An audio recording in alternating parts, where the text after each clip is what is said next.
इबादत में से। कितनी?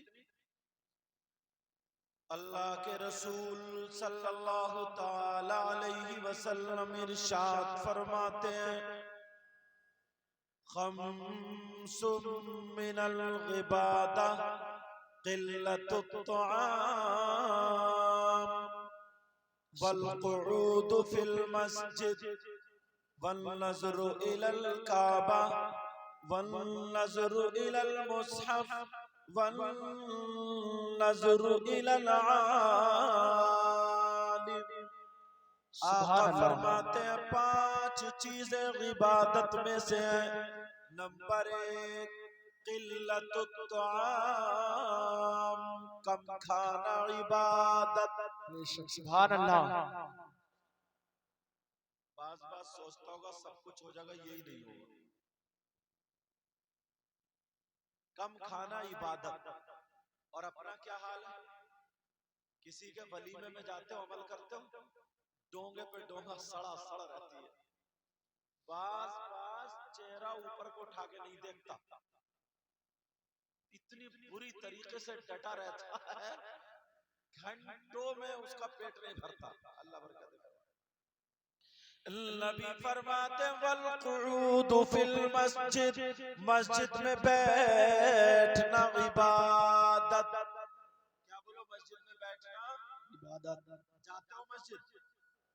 अभी मुझसे पहले खतीब हिंदुस्तान जलालतुल इल्म हजरत अल्लामा मौलाना मुफ्ती मोहम्मद हनीफ साहब क़िबला की लाजवाब तकरीर हुई। बहुत पुराने खतीब बचे हुए हैं। आका फरमाते हैं मस्जिद में बैठना इबादत। जाते हो? 5 वक्त की नमाज फर्ज है। कितने वक्त की बोलो? 5 वक्त की नमाज फर्ज है। अच्छा पहला तुम्हें बता रहा हूं, अब तुम्हें पहला तुम्हारी दस्तार है।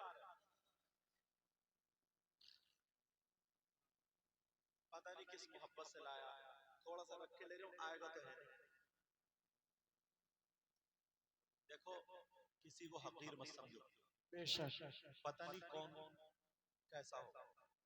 आप समझ रहे होगे ना मैं कुर्सी पे बैठा हूं तो सबसे अच्छा मैं ही हूं, ऐसा नहीं है। पता नहीं आप लोगों में कौन ऐसा हो, या हमारे इन उलमा में कौन ऐसा हो जिसको लोग ज्यादा देख भी नहीं रहे हो, मगर अल्लाह और रसूल की बारगाह में बड़ा मकबूल बंदा हो। आपको कोई पता नहीं प्यारो कौन कैसा है। कभी किसी गरीब की मजाक मत बनाना, कभी किसी को हकीर मत समझना। ये मेरी बात गांठ में बांध देना अच्छे से। बोलो अमल करोगे इस पे? बोलो इंशाअल्लाह। कभी किसी को हकीर मत जानना, मत जानना कभी किसी। मैं बताऊं आपको, मैं जब मदीना शरीफ गया रमजान में, ये सुनने की बात है, मेरी तरफ तवज्जो देना। तो एक शख्स ऐसा था जिसकी एक आंख चू रही थी और पाँव ना उसके जैसे ही मेरा पाँव ना ऐसे टेढ़े थे और व्हील चेयर पे बैठा हुआ था। तो मैं समझा यार कोई फकीर होगा ये, इसको बता दूं कि ये तो मस्जिद नबवी है, सरकार का रोजा, उधर जाओ गेट पे बैठो। दिल में आया, मगर फिर ख्याल हुआ यार आका का रोजा है, पता नहीं कौन कौन आता। यार मैं जो था, कारी शाकिर साहब भी थे, कारी हजार, कारी नहीं, सब लोग थे। तो मैं सिपारा पढ़ रहा था मस्जिद नबवी में रमजान के बाद। अब मैंने देखा तो जैसे औरतों की कनात है ना उस तरफ लगी हुई, तो दर में खड़ा हुआ जो व्हील चेयर पे लेके जा रहा था वो इधर पीछे खड़ा था और ये इधर था और कुरान शरीफ पढ़ रहा था। सुभान अल्लाह। मैंने कान लगाया तो 10वां सिपारा पढ़ा। कौन सा सिपारा? 10वां। मैंने कहा लो यार मेरा फकीर, इतनी दूर मैं गया हूँ कारी शाकिर को बुलाने, मैंने कहा सर इधर आओ, देखो जैसे हम फकीर बता रहे थे, आके देखा तो गायब है। पता नहीं यार वो कौन था, अल्लाह जाने, पता नहीं कैसे। कभी किसी गरीब को, कभी भी किसी को हकीर मत समझना, मेरी बात गांठ लेना। एक शख्स, ये मेरे तजर्बे दिल्ली की बात, स्टेशन एक शख्स मिला, यहाँ पे टीका लगाया हुआ था, पंडितों जैसा, मतलब कपड़े छोटे छोटे पहने हुए थे पंडितों जैसे। उसने कहा, मुझसे कहा 100 रुपए दो। तो मैंने भी पलट के कुछ कहा ही नहीं, जो भी हो गया 100 रुपए निकाले और मैंने दे दिए। अब मुझसे बोला मेरी सूरह यासीन सुन लो, और मैंने कहा कुर्सी पे बैठ जाओ। हम दोनों कुर्सी पे बैठे, यार उसने इतनी शानदार सूरह यासीन पढ़ी। बोले ठीक है मेरा टाइम हो रहा है, जाए। समझ रहे? बस में से उधर पलट के आया हूँ, बहुत ढूंढा, वो मिला ही नहीं गया। पता नहीं, कभी किसी को हकीर मत जानो, कभी किसी को गरीब मत जानो। ये मेरी बहनें बैठी है, ये बैठी है, अगर ऐसा नहीं है कि सभी गलत होती है, बाज ऐसी होती है ना, अगर दिल से जो मांग ले अल्लाह ताला इनकी दुआएं कबूल करता। सुभान अल्लाह। मुझे याद आ गई एक लड़की, तवज्जो है ना, वो वाकया से मुझे याद आ रहा मेरी बहनों के लिए। और आज तो माशाल्लाह 2 बच्ची हमारे इस मदरसे से कारिया हुई। एक बच्ची उसने सुन लिया था जो रात को सूरह वाक़या पढ़ करके सो जाए और दुआ मांग ले तो अल्लाह ताला उसकी दुआ कबूल फरमाता है। सुभान अल्लाह। उस लड़की ने तमन्ना की, कहा या अल्लाह जिसके सीने में नहीं रहते,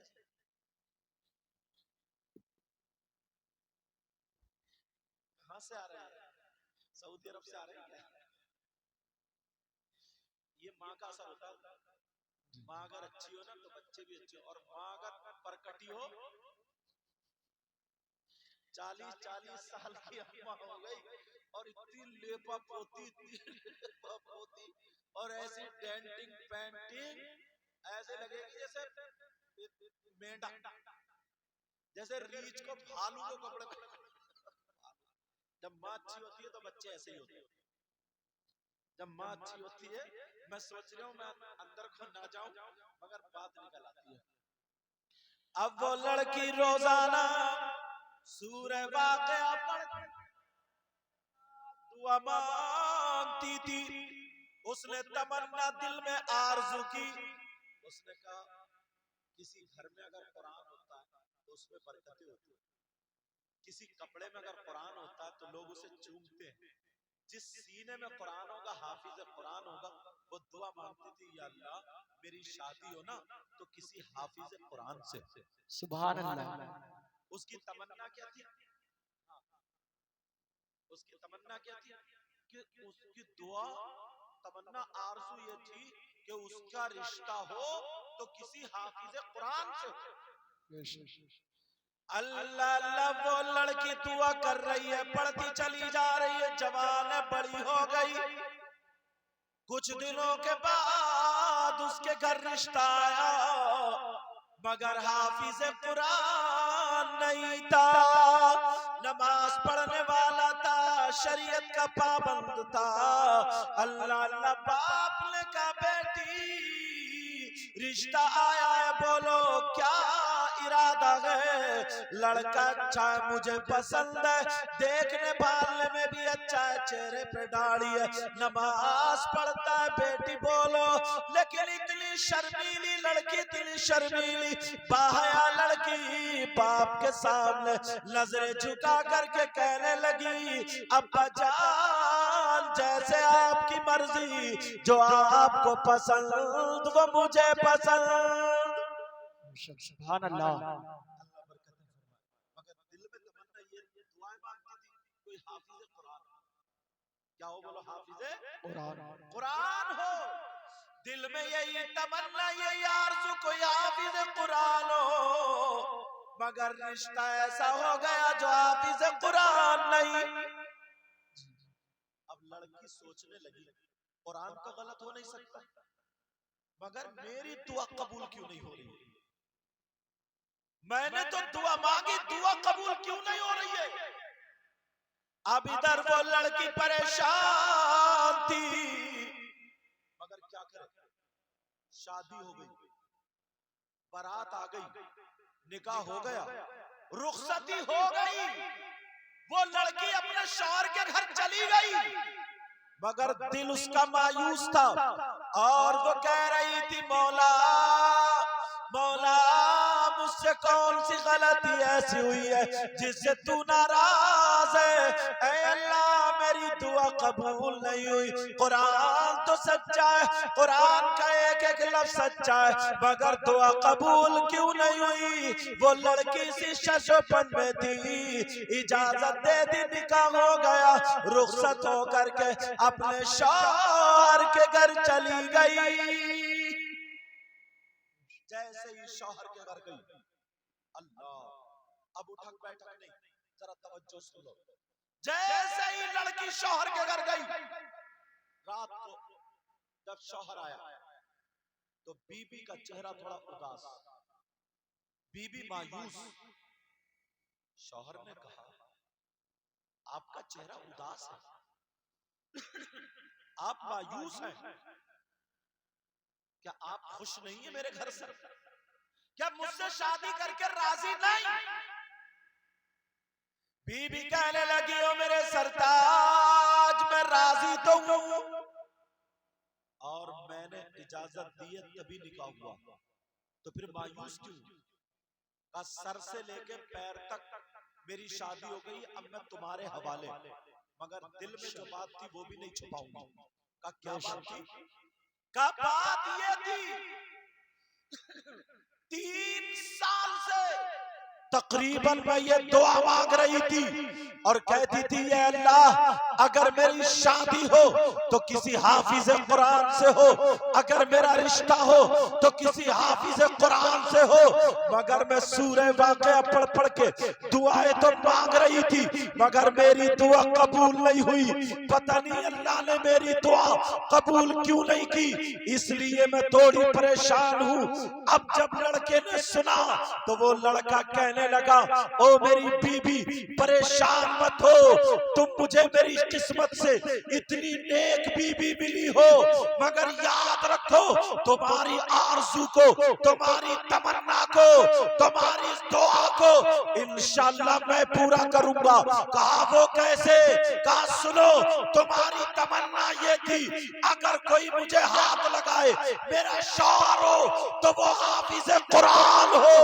मैं हाफिज कुरान तो नहीं हूँ, मगर सुनो, उस वक्त तक तुम्हें हाथ नहीं लगाऊंगा जब तक के हाफिज कुरान हो ना जाऊं। इंशाअल्लाह मैं भी पहले हिफ्ज करूंगा, बाद में तुम्हारे पास। नारे तकबीर, नारे रिसालत, मसलके आला हजरत, जश्ने दस्तार बंदी, नारे तकबीर, नारे रिसालत। सुभान अल्लाह। अच्छा एक बात बताओ, ये लोग जो नोट तोड़ा के ले जा रहे हैं, ये देने भी मुझे ही आएंगे? ऐसा है नहीं कि तोड़ा के ले जाए, 10 चक्कर लगाएंगे तो इनके पाँव भी थकेंगे। समझ गए होगे मेरी बात? एक ही मरतबा में क्यों नहीं दे जाते?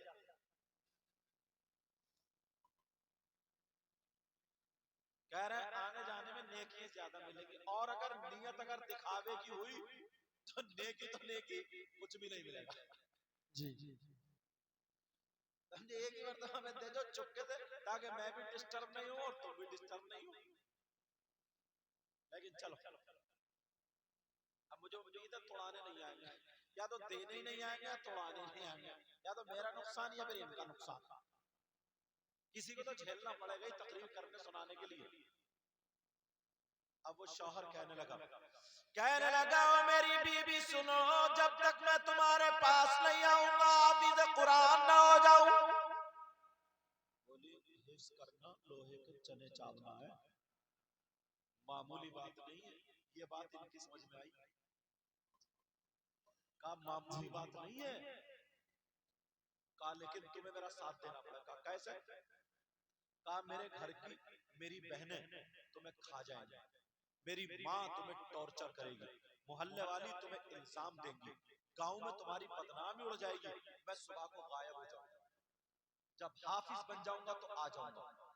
बीबी कहने लगी, ठीक है। सुबह होते ही लड़का चला गया, और इधर लड़का चला गया, इधर जब छूटने का टाइम हुआ, बहनें उठाने आई, भैया भाभी को उठाया जाए। जब देखा तो भैया नहीं है, भैया नहीं, हाँ भाई पता नहीं। ओ कोई बोले ये खा गई, कोई बोला लड़का अच्छा नहीं था भाग गया, कोई बोला इसने भगाया होगा। उस बिचारी का जीना हराम था। शरीफ लड़कियों का आज के दौर में हजरत जीना हराम है, जीना। अगर कोई शरीफ लड़की तुम्हारे घर में बहू बन के आ जाए और बस नमाज पढ़ने के बाद एक वो तस्बीह पढ़ ले, तस्बीह, तो ये सास मालूम है क्या कहेगी? सास ये कहेगी बहू तो पूरे घर को कब्जे में करे पड़ी है, तस्बीह पढ़ पढ़ के पानी पिला रही है, तस्बीह पढ़ पढ़ के रोटी पका रही है। अरे कम वक्त गाने गा के रोटी पका दी तब तो सुकून मिलता। जरा सोचने की बात है।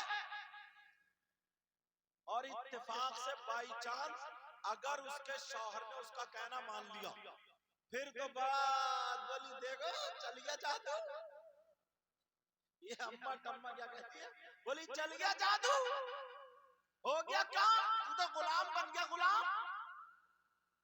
इसको बोलते हैं चोरू का गुलाम। बेचारे पे ये इल्जाम तमगा हो।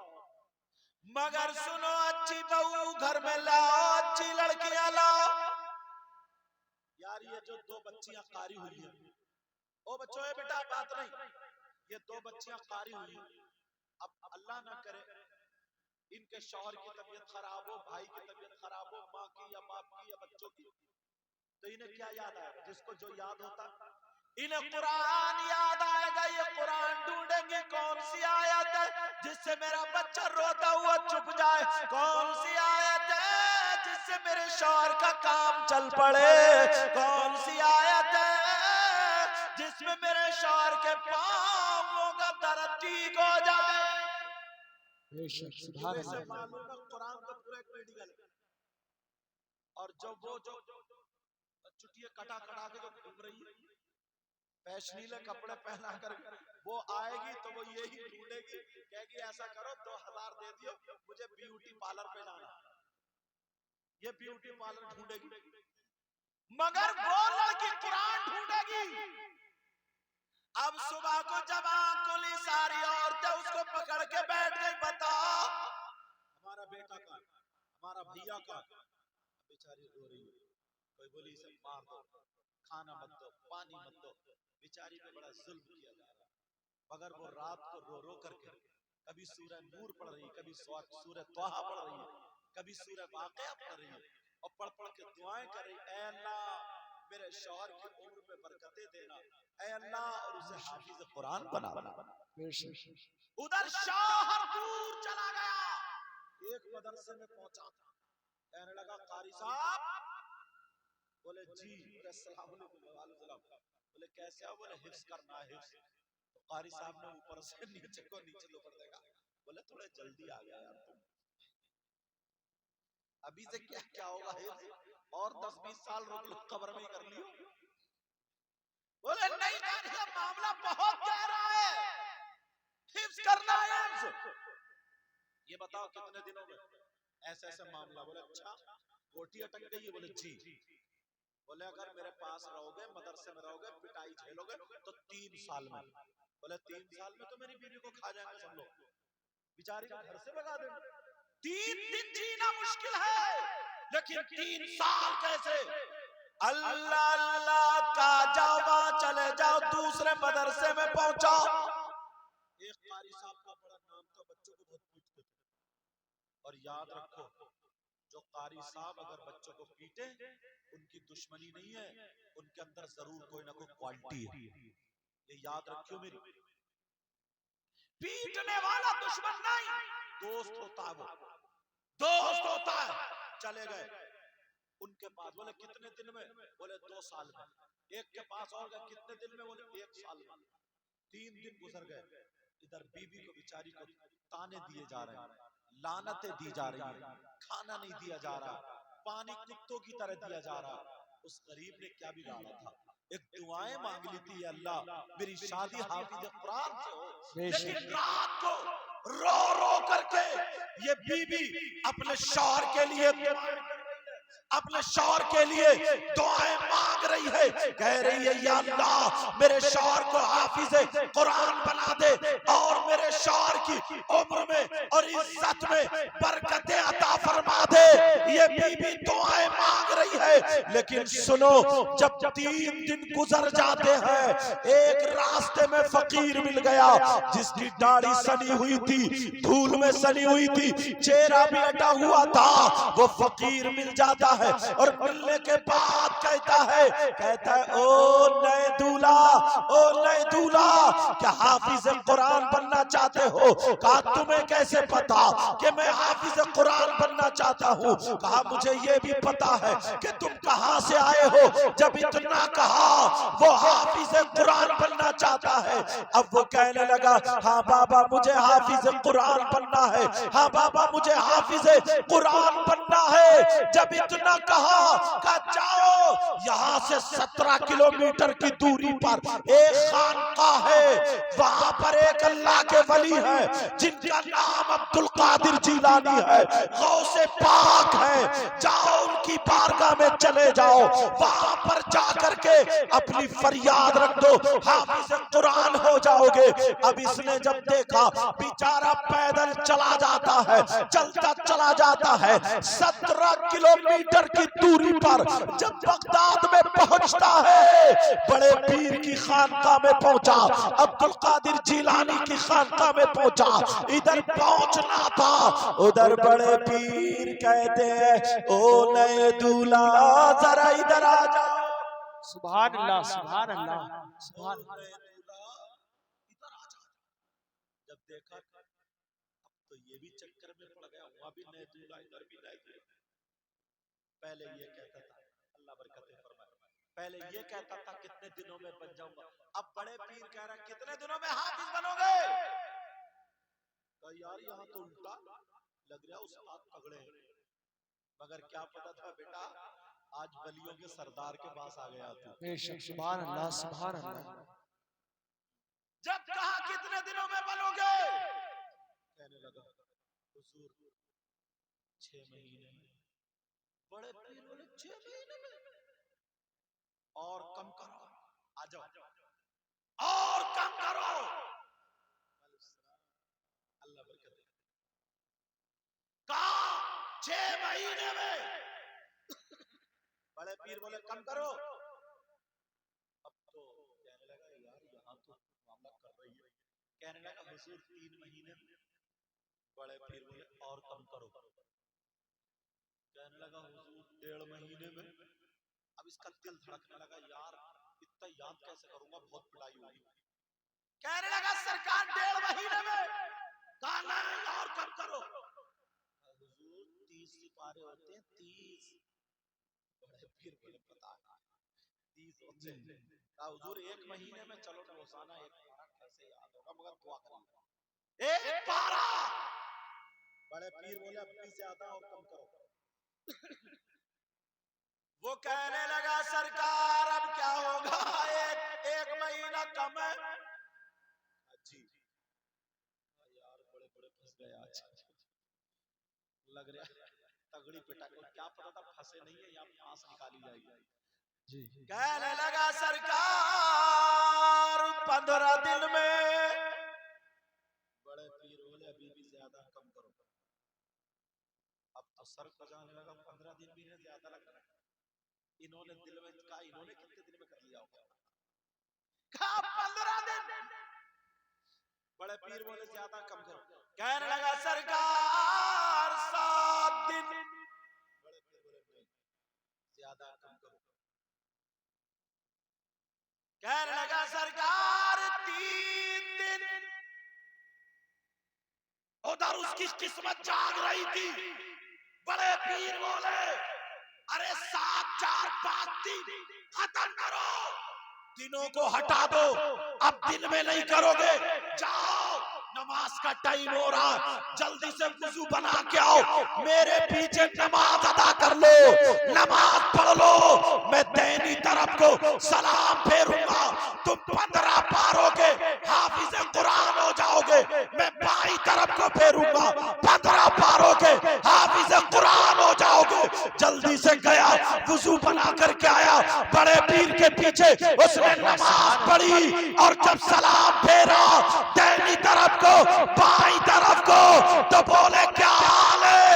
बड़े पीर ने कहा क्या हाल है? कहने लगा सरकार पूरा हाफिज कुरान हो गया। सुभान अल्लाह, नारे तकबीर, हाथ उठाकर नारे तकबीर, नारे रिसालत, अल्लामा सैयद मुकीमुर रहमान साहिब क़िबला, जश्ने दस्तार बंदी, नारे तकबीर, नारे रिसालत, जिंदाबाद जिंदाबाद।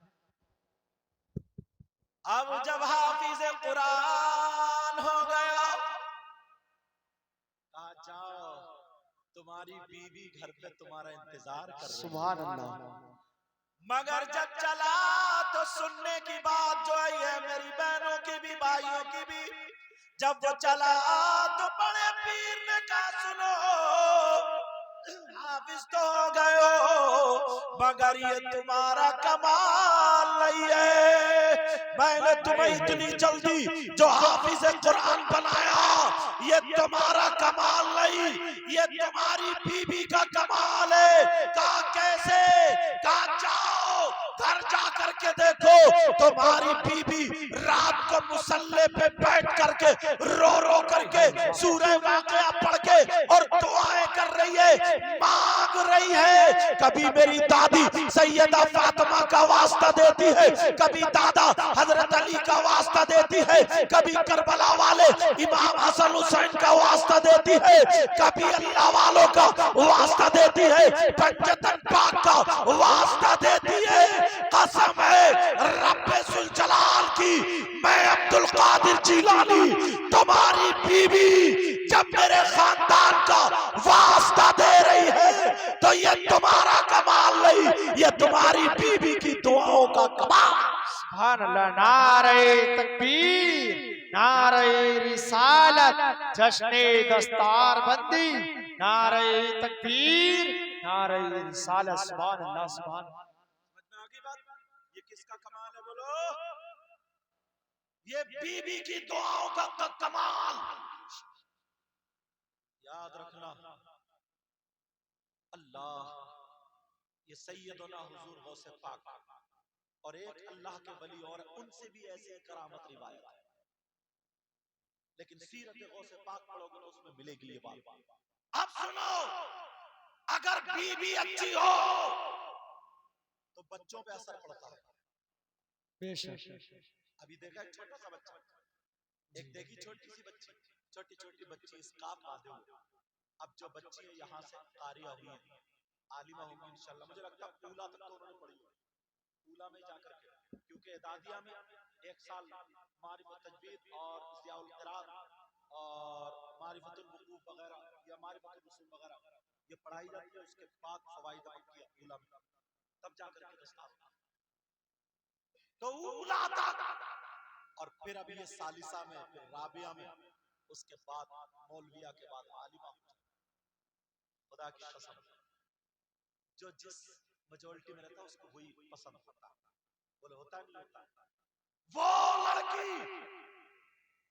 जो पढ़ करके जाएगी उसे मालूम होगा, उसे पता होगा घर में बरकतें कैसे होती है, घर में खैर कैसे होती है, घर में अच्छाइयां कैसे होती है।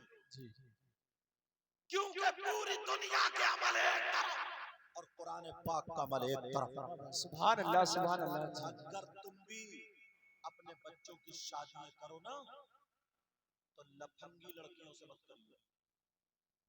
लफंगी लड़की कैसी होती है? बस मेला देखा, चाहे उर्स का हो या मुहर्रम का हो या का, बस मेकअप करा, मोबाइल दबाया हाथ में, मर जाएगी मगर मोबाइल नहीं छोड़ेगी। जब मोबाइल दबाया, एक लड़की नहर के किनारे खड़े होकर सेल्फी ले रही थी, गिर गई नहर में, कई गोते लगे, मुश्किल से बची। मैंने कहा अब ली जाए तेरी सेल्फी। जब पता चला, अंदाजा लगा हद सेल्फी के चक्कर में मरने को तैयार है, मरने को तैयार।